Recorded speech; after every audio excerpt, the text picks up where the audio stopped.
Speed, courage, and determination. These are some of the qualities that we usually associate with seasoned athletes. But today, we are going to meet someone who has shown that age is no barrier when passion takes the wheel. From Kashmir to one of the world's most competitive racing circuits, she is proving that dreams can travel at a remarkable speed. Let's go.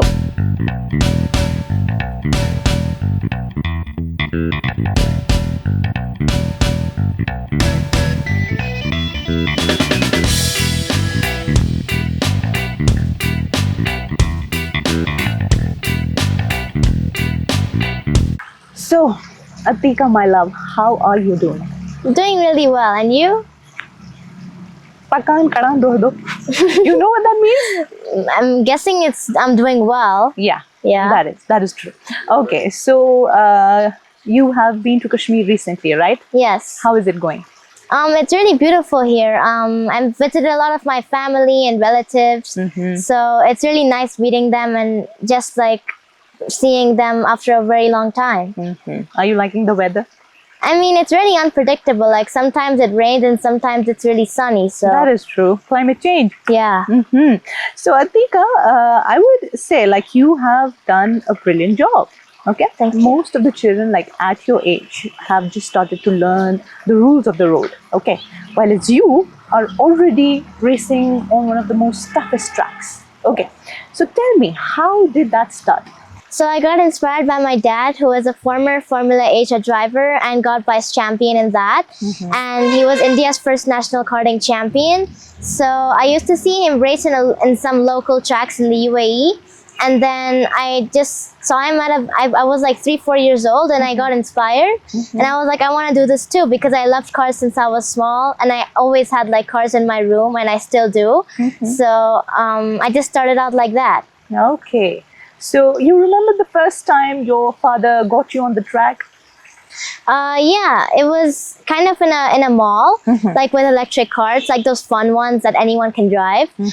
So I just drove in that, and then after like a few times, I really enjoyed it. And then we went to rental karting beside, it's like outdoor karting and indoor karting. So I went in indoor karting, which is a rental track. And then it's like very basic, like nothing really advanced or something. And then I just kind of learned how to drive there. We did that for a little bit. Then my dad gave me a lap time to beat, and then I beated it. And then he put me in professional karts. So I started when I was 6, and I did some rental karts and stuff. And then I went to a professional kart when I was like 7, and I did my first championship when I was also 7. And then so basically everything I did, I was like really young. And then You're still very young. yeah, but like even younger. So and then yeah, I just really enjoyed it. And then like every level up I made, it was because my dad kind of gave me a challenge, and I did it, and I beat it. So it was really really fun along with So do the you believe levels. your father is your coach? I mean, yeah, I like him as my coach. I think he's pretty strict, but that's how you kind of get to learn stuff. So like if you just have someone nice, and it's like you're not going to, you know, improve a lot. So yeah. Okay. So like give me your achievements in bullets. What have you achieved so far? I think like I was the first Indian female and Asian female to be selected by the F1 Academy Discovery Drive program in 2025. And I was the first female to win a race at the Rotax Max Challenge International Trophy in Le Mans, France. Okay. And then just quite recently, I became the 3rd ever driver to do a clean sweep. What is a clean sweep? A clean sweep is like when you qualify first, Okay. and then you win all of your races, including the final. So like it's not easy to do, but I did it. So So we'll get into that, but what does a normal day look like to you? I mean, I wake up really early, around 5 a.m. Okay. And then at 6 a.m. I go for like cardio training. And then in the middle of the day, I try to study and like watch races and stuff like that. And then in the evening, like around 4 or 5 o'clock, I go to the gym to work on my strength. Okay. And then, yeah, I don't really enjoy cardio training because it's really boring, like you're just running. But I think it's really necessary to keep your heart rate as low as possible when you drive. So I think, yeah, I'm managing everything pretty well. Okay, that's lovely. So do you have a hobby apart from racing? I like to play badminton. So like before I go for my races, just as like a little bit of a warm up, I play badminton. And then I also like to read and draw. Okay, that's lovely. What do you read basically? I read like this book called 100 Things Successful People Do. It's by Nigel Cumberland, and I read that like every day, so it's really nice. I also read a little bit about the world, an encyclopedia. Okay. So, and that's like the two main things I read. So I really enjoy that. Is there a specific dish or some food item that you like, that you want to have, or something specific in Kashmir? I like Wazwan. Yeah, Do you miss it when you're not around here? I mean, I didn't really know about it until I came here, because like when you eat it, you just want to keep eating like 100 times. So it's like really addicting. I also like chicken biryani, like that's my all-time favorite. Okay. So I like pasta and pizza as well. Okay, that's lovely. That's lovely. So you have been on international tracks. Yeah. Yeah. And you started at 6 and you're 11 now, right? And you got into Formula One. Was that your ultimate goal? Competing in international competitions is also like a step towards Formula One. And Formula One is my ultimate goal, and it will always be. So I think it's really useful, like competing in hard levels and hard championships, so that you can enhance your driving and improve better. Okay. So are you scary when you get on the track? No, I think if you're scared, you shouldn't drive, because like you can be scared of everything and then you won't be able to do anything. Like I can be scared of walking on a crosswalk, then I'll never walk again because you could die, you know. And then in karting, it's kind of the same, because like you could crash any second, your tire could come out, anything could happen, but you're just like so focused and you don't have time to think about that, and you shouldn't really be thinking about that. So it's really important just to stay focused and control what you can, which is maybe like driving fast and overtaking. So, when you get on the track, it requires, that mental strength, and you have to prepare yourself before that. How do you do that? Does your father help you in that? I mean, yeah, I do have like a mental coach and a driver coach who kind of help me in that sort of stuff. So I think like I prepare physically by working out a lot. Especially when I have free time, like now. So I always try to work on my fitness a lot, and then I also like to do the simulator to improve my driving skills when I'm not at the track. So I think it really helps when you do stuff that's like that kind of helps you to become better, because you can't really improve that much on a race weekend. It really helps when you like do a few days of testing, or like you're on the simulator working at home. So I think when you're not like under pressure, you can do a lot better.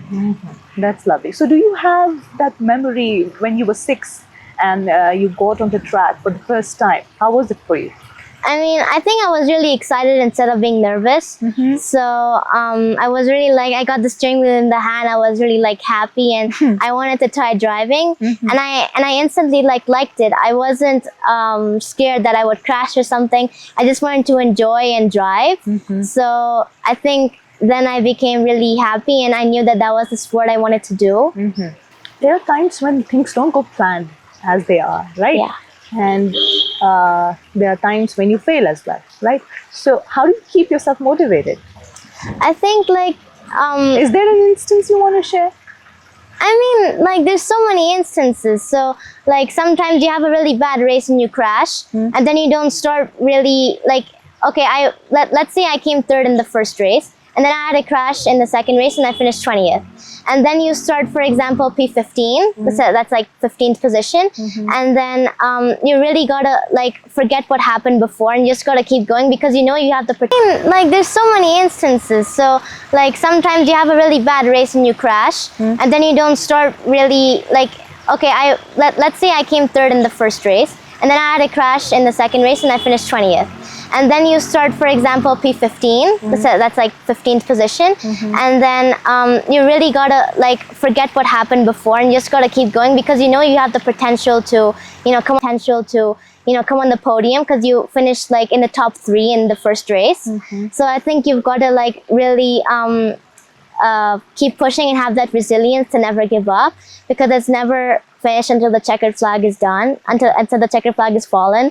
So it's really important to keep the bad stuff away, keep it behind you, and then focus on the things that are coming ahead, because life never stops until you're dead. So That's lovely, coming from an 11-year-old, huh? Okay. So your father has a major role to play in your life, right? yeah. What about your mother? She has a very important role, especially when we go outside of the UAE. So she kind of like cooks food for us in our apartment, and then she manages my social media, which is like one of the biggest parts. And then she organizes everything. Like that's really important, because if you like have everything messed around, it's not good like for your mental health. So I think she kind of does everything independently, and it's really a good skill to have, and I really want to become like that when I'm not on the track. So it's really important to have like a mom who kind of helps you and everything and encourages you. That is lovely. That is lovely. So talking about the social media stuff, I want to know, because I've been seeing you, travel around the globe. Okay. So when you come back to Kashmir, because you belong here, right? Yeah. How do you feel? I mean, I feel like everything is like a bit weird, because like when you're on the track, you're like so into it, and now here everything is so relaxed. It's the same thing kind of with school. Like every time you have to like focus on your studying and stuff like that after coming back from an intense race weekend. So it's like really hard to switch from like this focus to that focus. And then but I think it's also really nice to have, it's not good to drive every single day. That's not like really good. It's good to have breaks so that you can recover and become more fit and see the world around you. So I think it's really important to have some breaks as well. What are the places that you have been to? And in Kashmir. No, outside Kashmir. Oh, I've been to like many countries like Italy and Spain and the Czech Republic, Poland. I've been to I think France as well. So a lot of countries in Europe basically.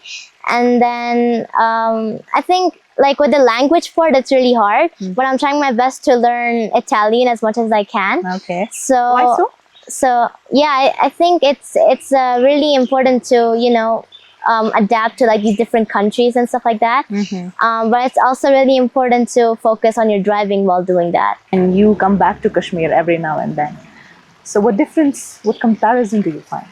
I think like Kashmir has a lot of flowers, so it's really beautiful. Okay. And it has Just like flowers? Huh? Just flowers? I mean, it also has a lot of mountains and stuff. So especially like around here, like there's all mountains. So But do you feel home over here? I actually do. Like I feel more home than I am in Dubai or like in any other place in India or around the world. Because I had like a lot of memories around here. So I think it's really nice to be back home, and I think like it's really nice to come back and see your relatives and everybody. Also, are you kind of learning some part of Kashmiri? I know a little bit, like very little, like Warrior Asal. That means like really good. Yeah. So that's kind of all I know. That is all you know? Yeah. That's lovely. So check Karan Bari Asal ko. Do you know what that means? No. That you are doing a very good job. Okay.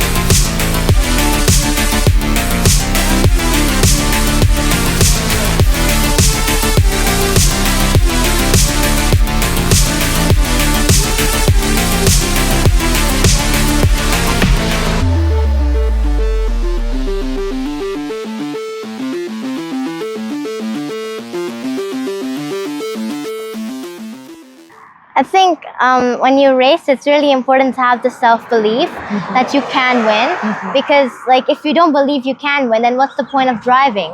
So I think it's really important to have the self-belief and confidence that you can, and never stop pushing. Even if you're leading by like 15, 20 seconds, you should never stop. And then it's really important, like that's kind of resilience and never giving up. And yeah, I think those are the two biggest skills that that racing has taught me. Okay, so if your racing car could talk, what do you think it would say about you? I think it will say that you're a really good driver and you're gonna make it really far in motorsport. By the way, what's your favorite car? I like a Pagani a lot. Pagani? Yeah. Okay, how did that appear to you? I don't know, like I just saw it somewhere and then like I just liked it. I don't know why. I just like the color, especially the purple ones. They're really like cool.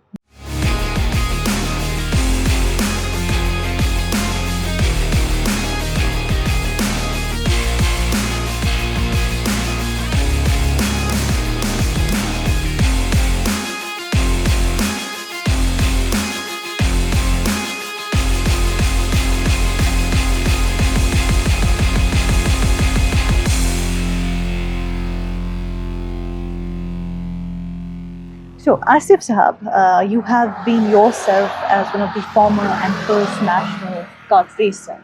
Okay.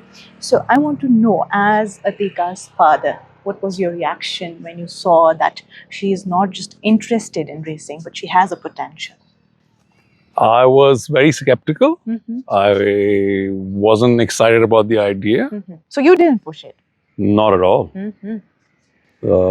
I just, she didn't have a profile of a driver. Like, she was a girl, which is A, not very common.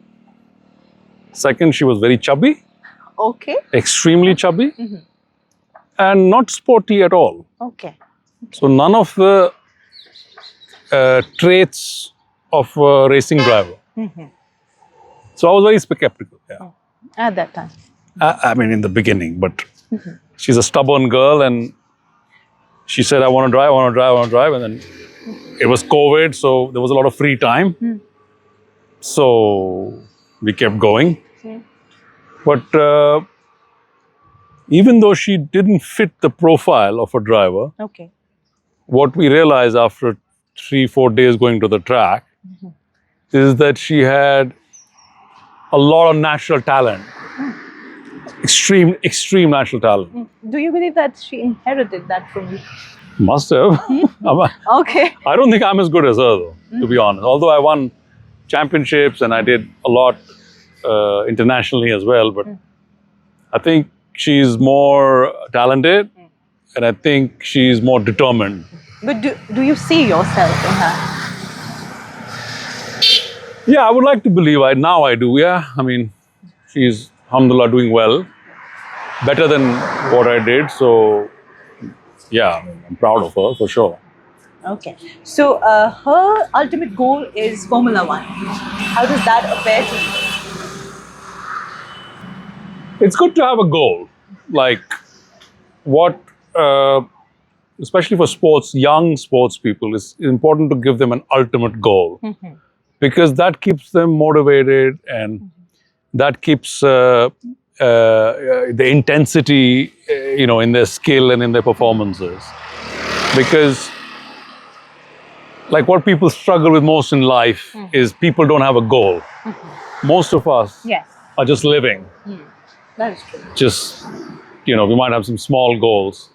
But to have a goal at a young age, a goal that she wants, not me. I think that's her goal. It's her goal. So I think, yeah, let's go do it. It's. But you have not just been a racer. You are her father as well, and fathers are very protective. So you might be skeptical at times because she's also a girl, and getting her in such high end, speeding, racing and stuff like that. Do you at times feel like, okay, maybe should she continue doing this? Yeah, I've fought a lot. There've been a lot of fights on the track. Basically, people can't handle when a girl beats them. Yes. And then, You agree with that, huh? oh yeah. If I didn't have a daughter, I'd be the same. But now Okay. my lens Now has your changed. Now I see perspective, from the yeah. girl's perspective. Yeah. But so the next reaction they have is they smash her out of the way. They cannot handle. So they'll ruin their own race, but they'll make sure that she doesn't pass you. Oh. Because the boys, they taunt each other, Yeah. you know, ladki se haar gaya hai, kya kar rahe hai? You know, it still happens. Yeah, that does. So basically that creates a lot of, like you say, bad blood, bad atmosphere with the other parents. You know, like you go to them and what are you doing? Like, you know, they start fighting and, you know, there's penalties and it's been a rough ride. But like I said, she's determined. And, you know, we just give her all the support, really. So, And you'll continue to do so. inshallah, it's not easy. Takes a lot of my time, my wife's time. Takes obviously a lot of finances. Yes. So, but yeah, we are all with her. I think the whole country is with her, honestly. Yes. Uh, And she's making everybody proud. Alhamdulillah, I mean, obviously she has a long way to go. So I always like to keep sort of the feet on the ground. And, you know, it's very easy to get distracted by all this attention, especially in Kashmir. Yes. But we always like to keep her feet on the ground and keep reminding her that why she is here and why she's liked by everybody. So don't forget, you know, how we got here, because it's still a very long way to go. So you want her to be connected to her roots as well. 100%, 100%. The only reason we don't come as often as we like to Kashmir or even live here is simply because it's impractical to travel from here to Europe and to go to all those countries. First of all, there's no karting track in J&K. Yes. Probably in the north, other than Delhi and NCR, there are no proper tracks. Even the tracks in Delhi, they are not the level she's driving at. The karts are not there. So unfortunately or fortunately, we have the closest we can get is Dubai Okay. to a level where at least she can practice there. India, though, no chance. There are good tracks in the south, but the competition, the level, the grid size is not the level she's driving. Like I can say in cricket, it's like saying, or in football, it's like someone's playing the World Cup and someone's playing, on a local ground. So she can't practice on the local ground, right? So you can't get Ronaldo to practice here. It'll spoil his game. Yeah. So it's like reluctantly we have to stay outside the valley for a long time. So before we sum up, I want to know, as a father and Atiqa as a daughter, do you have some expectations from her? Obviously, we're in a privileged position. Like, I'll tell you how I look at it, is she's very talented. Which means what happens with people who are talented, like if you can, again, take the example of soccer or cricket, they just need to execute. They have it already. So the skill, there's not too much of skill development. Skill is already there. You just need to channelize it properly. You need to then go out there and execute, which is the difficult part, because like you go to a grid, there are 120 drivers. Yes. The best in the world. You're one of them. You're from India. You're a girl. And you're the youngest. So when she stands there, she looks at these big guys, strong guys with 3 years of experience in the category. And, you have to be really, really determined and mentally strong. That when you're under pressure, there are like 6 cars bumper to bumper at 120 kilometers an hour. And then you can't make a mistake. You make a mistake, all 6 will hit you and smash you off the track. Oh my God. The pressure that you're under, I cannot even explain it. And so the focus then goes... That might appear more scary to you. It is. It is. I mean, as a parent, you're always worried about the safety, always. How much ever you understand the sport, but you always are worried, for your child. It's normal. But, so I keep telling her that, answer your question is, Just execute. Go out there and do your best and leave the rest to Allah. You know, if it's meant to be, it'll come to you. Yes. But there cannot be any leniency or laziness in your preparation. So number one is your training, diet, you know. And then she has, alhamdulillah, the best driving coach in the world we have hired. Okay. She has a psychologist. She has somebody taking care of her nutrition. Lovely. It's a team. It's like 5, 6 people who are on the track with her all the time. And then she needs to then execute all the things on the track, on the fitness. Fitness is a big issue, especially, you know, being a female, she needs to work harder. And then she has to do all of that. And she just turned 11. Yes. So, Yeah. so I tell her, That no is expectations. Just give me the best version of Atiqa. That's lovely. That's all I tell her. Result, So, before we move ahead and continue with our racing life, do you have a message for the girls and boys in Kashmir who want to do something extraordinary in their life? I think my message to everyone in Kashmir and everyone who's watching is to believe in yourself, find a passion, dream it, follow it, work hard on it, never give up, and don't let anyone tell you that you can't do it. And also, another important thing is like to always have the confidence that you can do something, because no matter how far back you are, you can always learn and improve from the people who are better than you in anything you do. So I think it's really important to have that confidence and the self-belief that you can. And yeah, that's it. That's it. Yeah. That's it. Okay. Bye-bye.